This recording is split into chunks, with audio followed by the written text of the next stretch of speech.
લગ્ન પછી આધાર કાર્ડમાં નામ સુધારણા કરવા છે। તો મિત્રો તમે જાણી શકશો કે અથવા જો તમે કહેવાય કે પ્રેક્ટિકલી જોયું છે તો આધાર કાર્ડમાં નામ સુધારણા કરવા છે એ પણ લગ્ન પછી એ ઘણું ને ઘણું કઠિન બનતું જાય છે। તેમજ કઠિન તો હતું જ, પણ એની સાથે હવે ખર્ચાળ પણ બનતું જાય છે। તો હું અહીંયા હવામાં વાત નહીં કરું, એની જે ફેક્ટ છે એની સાથે હું વાત કરીશ। ઘણા એના રિલેટેડ જૂના વિડીયો પણ બનાવ્યા છે, પરંતુ એના અનુસંધાને ઘણા લોકોની કમેન્ટ આવી છે, એ અનુસંધાને આપણે વિડીયો બનાવવાની કોશિશ પણ કરેલ છે। અને એ અનુસંધાને ઘણા લોકોને જે વ્યક્તિઓ દ્વારા આપણને સજેશન મળ્યું છે અને એમને જે તે કામ થયેલ છે એ અનુસંધાને લોકોને આપણે સમજાવેલ છે। તો અહીંયા વાત કરીએ છીએ કે ખર્ચાળ પ્રોસિજર અને કઠિન પ્રોસિજર જે બની ગઈ છે લગ્ન પછી, જે પતિનું નામ લગાવવું છે, અટક લગાવી છે, સરનામું સુધારવું છે, એના રિલેટેડની તમને અહીંયા વાત કરું છું। તો ફર્સ્ટ ઓફ ઓલ તમારે શું કરવાનું છે, તો જો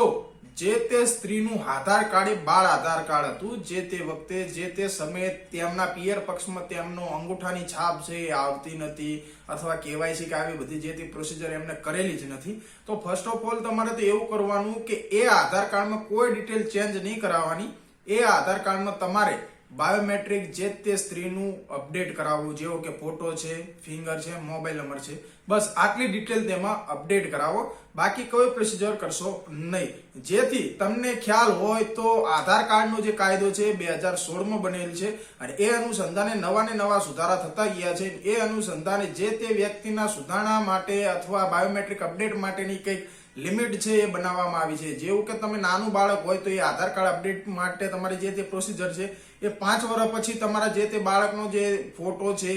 બાયોમેટ્રિક છે, એ ડિટેલ તમારે અપડેટ કરવાની રહેતી હોય છે। એના પછી કે બાળક છે એ 15-16 વર્ષ પછીનું થતું હોય તો એના આધાર કાર્ડને અપડેટ કરાવવાની રહે છે। અને ધીરે ધીરે અત્યારે નવી માહિતી પ્રમાણે એવું માનવામાં આવી રહ્યું છે કે દર 10 વર્ષે તમારું જે તે આધાર કાર્ડની ડિટેલ છે એ અપડેટ કરાવતા રહો, બાયોમેટ્રિક અપડેટ કરાવતા રહો, ફોટો છે, આઈરિસ સ્કેન છે કે પછી તમારી જે ફિંગર સ્કેન છે એને અપડેટ કરાવવાની જરૂર બને।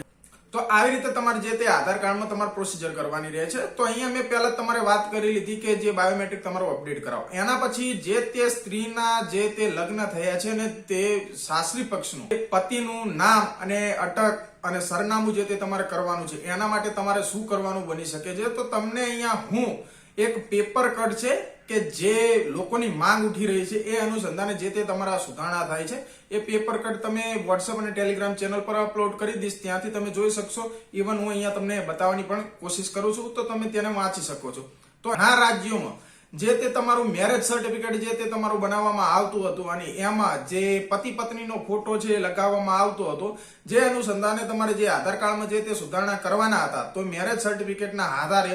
પતિની અટક છે, પતિનું પાછળ નામ છે અને સરનામું છે, મેરેજ સર્ટિફિકેટના આધારે એ કામ થઈ જતું હતું। પરંતુ જ્યારે આરોગ્ય જે કલ્યાણ મંત્રાલય છે એ અનુસંધાને જે તે આ ઓથોરિટી છે મેરેજ સર્ટિફિકેટની એ આપણી પંચાયતોને આપેલી છે, એટલે કે પંચાયતો, નગરપાલિકા, મહાનગરપાલિકા, જ્યારે આ જે તે નોંધણી થાય એ સિસ્ટમમાં આપણે ફોટોનો કોઈ ક્રાઇટેરિયા નથી। ઇવન ઘણી જગ્યાએ મેં ચેનલ પર પણ જે તે પરિપત્રો અપલોડ કર્યા છે, લેટર અપલોડ કર્યા છે, જેમાં ચોખ્ખું જણાવવામાં આવેલ છે કે આપણા જે જન્મ મરણ નોંધણી, ઇવન આપણા જણાવીએ કે લગ્ન નોંધણી પ્રમાણપત્રમાં પણ આપણે કોઈ કાયદામાં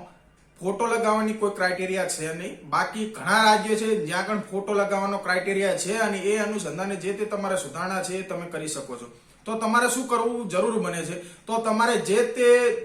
સ્ત્રી છે એના જે અગાઉના ડોક્યુમેન્ટ છે, જેવા કે પાન કાર્ડ છે, ચૂંટણી કાર્ડ છે કે અન્ય કોઈ એવા ડ્રાઇવિંગ લાયસન્સ છે, એમાં તમારે જે તે પતિનું નામ છે, અટક છે, સરનામું છે, તમારે કરેક્શન કરાવવાનું રહેતું હોય છે અને એ અનુસંધાને જે તે તમારા પતિનું નામ, અટક છે એ આધાર કાર્ડમાં તમે કરેક્શન કરાવી શકો છો। પરંતુ આ પ્રોસિજર થોડી કઠિન બની જતી હોય છે, કેમ કે તમે આધાર કાર્ડમાં ના કરેક્શન કરાવવા માંગો છો અને તમે પાન કાર્ડ અને ચૂંટણી કાર્ડમાં સુધારા કરાવવા જાઓ છો, ત્યાં પણ તમારી પાસે આધાર કાર્ડ જ માંગે છે અને આધાર કાર્ડમાં પણ તમારી જૂની ડિટેલ હોય છે। ઘણી જગ્યાએ સારી પ્રોસિજર હોય છે, એટલે કે બીએલઓ ઘણા સારા સપોર્ટિવ હોય છે, જેથી કરીને જે તે વ્યક્તિનું જે લગ્ન પછીનું જે ચૂંટણી કાર્ડ છે બનાવી સારી રીતે કરી દેતા હોય છે અને એ ચૂંટણી કાર્ડના અનુસંધાને તમારે જે તે આધાર કાર્ડમાં સુધારણા થયા પછી તમારા પાન કાર્ડના બાકીના બધા ડોક્યુમેન્ટમાં તમે કરી શકો છો. પરંતુ ઘણી જગ્યાએ આ પ્રોસિજર કઠિન બનતી જાય છે એજ પર એ પેપર કટના કારણે કે અહીંયા એવું જણાવવામાં આવ્યું છે કે આપણે ગુજરાતમાં પણ જે મેરેજ સર્ટિફિકેટમાં પતિ પત્નીનો ફોટો લગાવવામાં આવે જેથી એ ડોક્યુમેન્ટને પ્રાથમિક પુરાવો ગણવામાં આવે અને એ પ્રાથમિક પુરાવો તમારો આઈડેન્ટિટી કાર્ડ જેવું પણ કાર્ય કરી શકે અને તમારા સરનામા પ્રૂફ તરીકે પણ કાર્ય કરી શકે અને તમારા આધાર કાર્ડમાં જે તે તમારું નામ છે સરનામું છે તમે સુધારી શકો. પરંતુ ગુજરાતમાં સિસ્ટમ નથી તો પછી તમારે શું કરવું બને છે, આઈધર તમારે તમારા ચૂંટણી કાળમાં તમારું જે તે કરેક્શન કરાવો યા પછી પૈસા આપી અથવા કોઈ એજન્ટને આપી અથવા જાતે તમે જે તે ખર્ચાળ પ્રોસિજર કરવી અને તમારું ગેજેટ કરાવી અને ગેજેટ અનુસંધાને જે તે તમારું નામ છે કરેક્શન આધાર કાર્ડમાં કરાવી શકો છો. પરંતુ અહીંયા જે પેપર કટ અનુસંધાને આ વિડીયો બનાવ્યો છે એ અનુસંધાને હું તમને જણાવું છું કે માંગ ઉઠી છે જે અનુસંધાને લોકો હેરાન ના થાય, ગેજેટનો કોઈ ખર્ચો કરાવવાની જરૂર ના પડે. કારણ કે આપણે ઓલરેડી ગેજેટમાં જ્યારે પ્રકાશિત કરાવવા જઈએ છીએ ત્યારે આપણે પતિ પત્નીનું સોગંદનામું અથવા મેરેજ સર્ટિફિકેટ તો મૂકતા જ હોય છે એટલે કે મેરેજ સર્ટિફિકેટનો પણ ખર્ચો આપણને પરવડતો હોતો નથી. સાથે સાથે આપણે ગેજેટ પણ કરાવીએ છીએ અને ગેજેટ થઈ ગયા પછી આપણે આધાર કાર્ડમાં કરેક્શન કરાવતા હોય છે. એટલે કે આ પ્રોસિજર કઠિન અને